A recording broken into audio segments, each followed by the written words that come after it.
Hi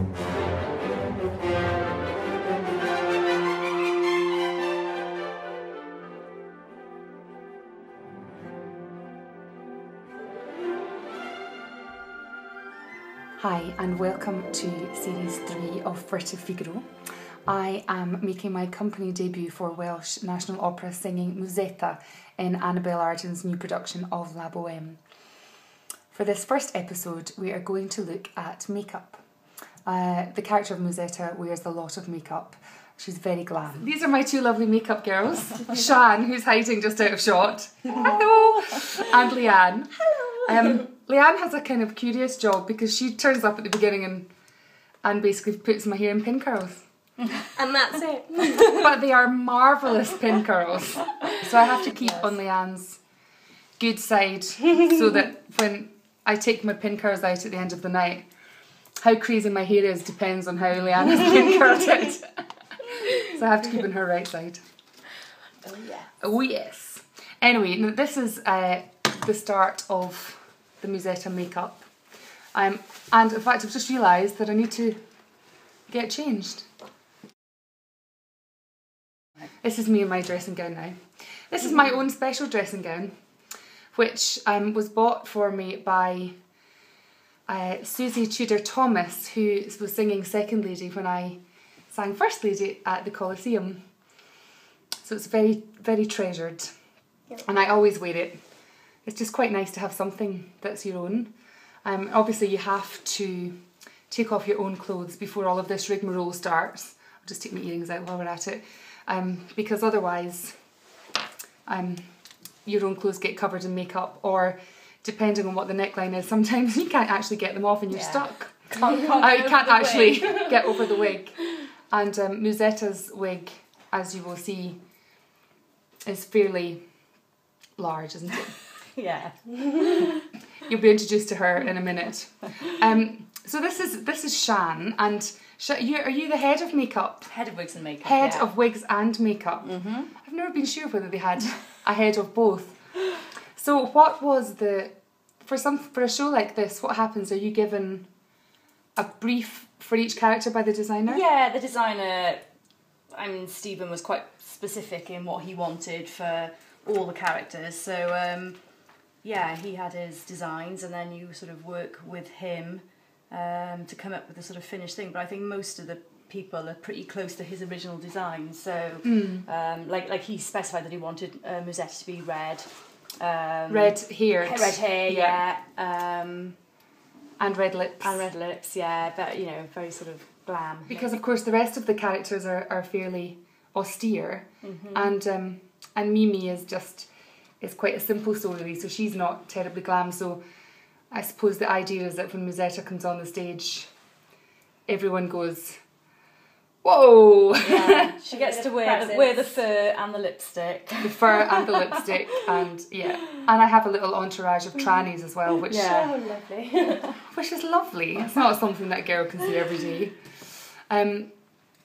So your brief was basically just ultra glam. I mean, in terms of sort of retro, it's set 1913, isn't it?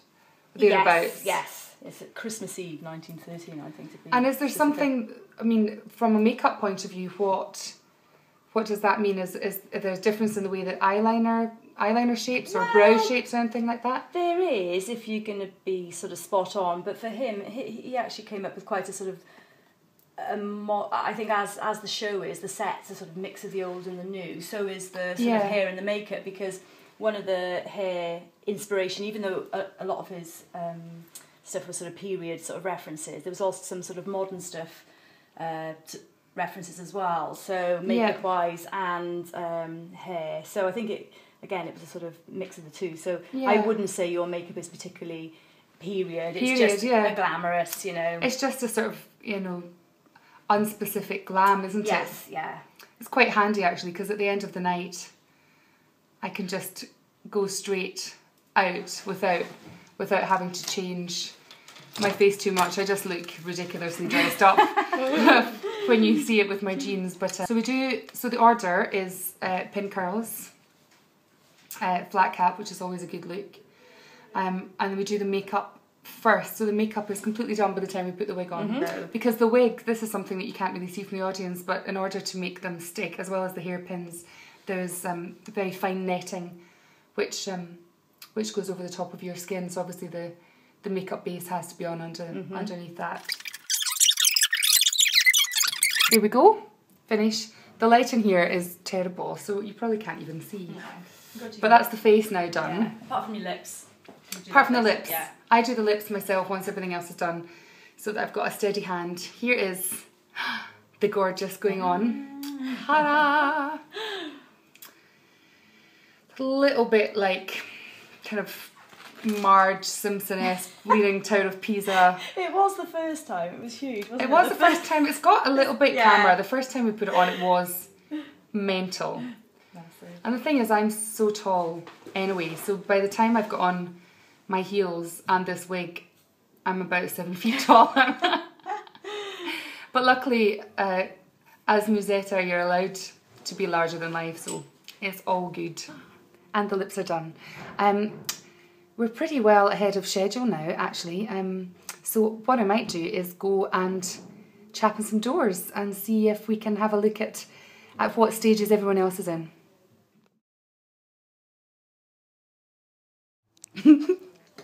I'm now in the mighty David Kempster's dressing room, and he has a little bit of makeup too. What's happening here? A little bit of eyeliner. Guyliner. A little bit, sorry, guyliner. I need all the help I can get. Eyebrows. I'm quite a senior Marcello, it has to be said. So consequently, to look like an impoverished student, I rely on the genius of Sean to make it believable. At least, from 30 feet away. Shan's colouring in a bit like a 5-year-old there.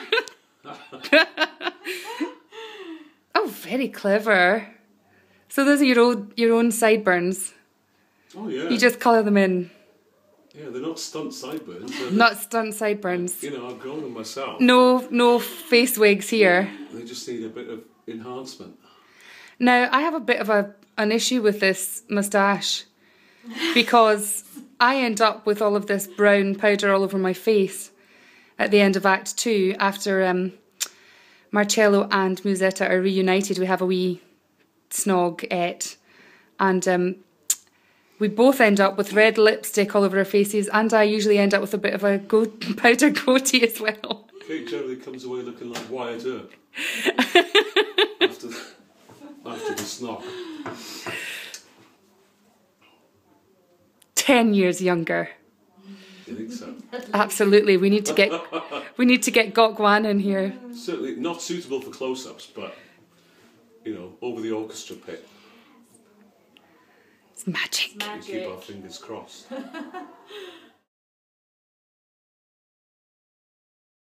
Okay, here we are. We've just I've just run off from the end of Act 2.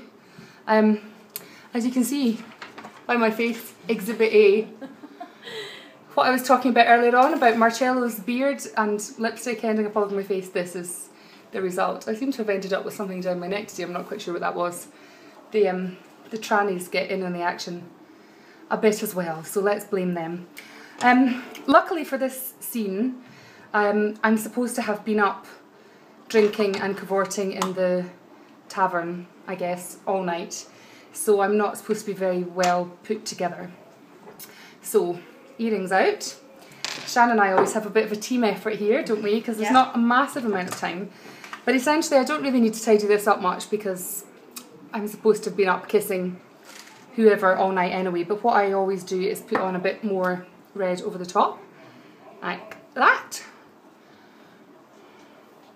Not an exact science. And then usually just go like that, rub it in a bit more.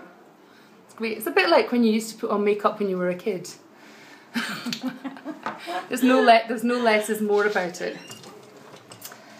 And then need to put on some more, thank you, mess up under the eyes a little bit, which I just do myself. Just so that we're a bit smudged. Like when you go to bed and forget to wash your makeup off. Oops. There we go. Got to be careful that it does actually just look like smudged makeup and not that I have hollow eyes like Mimi. Everyone will think that it's terribly catching. That is pretty much it for what I do. And Shan, talk us through this amazing creation. Well, this takes years to train to do this. Yeah. Just dressing the wig, but then the hardest bit is tidying it up later for the quick change. So this bit's so now we pull it. We pull it all out, so I end up looking a bit like a troll sometimes. But then obviously we can't completely go to town because the quick change into Act 4 is another team effort where Shan dresses the hair and I tidy up the mess that I've just made of my face. But it's quite good fun trashing it, isn't it? Yeah, it is. It started off, we were very nervous at the start and we were just pulling out the odd strand here and there, thinking, oh God, does that look okay? And now... And then realised they wanted it totally, handfuls. Anyway, this is Act 3. And we'll come back and have a look at the tidy up into Act 4. So now we have the tidy up. I've just had my fight with Marcello. Pushed him around a bit, which she deserved. Well, that's the audience applauding at the end of Act 3. So I scrub off this red lipstick now, because we're a slightly tamer colour for Act 4. I'm still glam, but I'm a bit calmer, I'm a bit more grown up in Act 4. The most important thing that I have to remember in this act is the earrings. Which I sell so that I can buy Mimi a muff for her cold hands. Touch wood, I haven't forgotten them yet, but I live in fear that one night I'll go on stage without them, which would just be awful, can you imagine? Luckily there's a whole team of wardrobe ladies that sit outside my room, just for you. And as I walk past I always have to point to show that I'm wearing them, so I think if I did forget one night I'd have about 5 people screaming at me. Time to spare, we haven't even been called yet, look at that. Marvellous. We've got this down to fine art now. Right, I must go now so that I can find Mimi collapsed in a gutter and report it to the boys.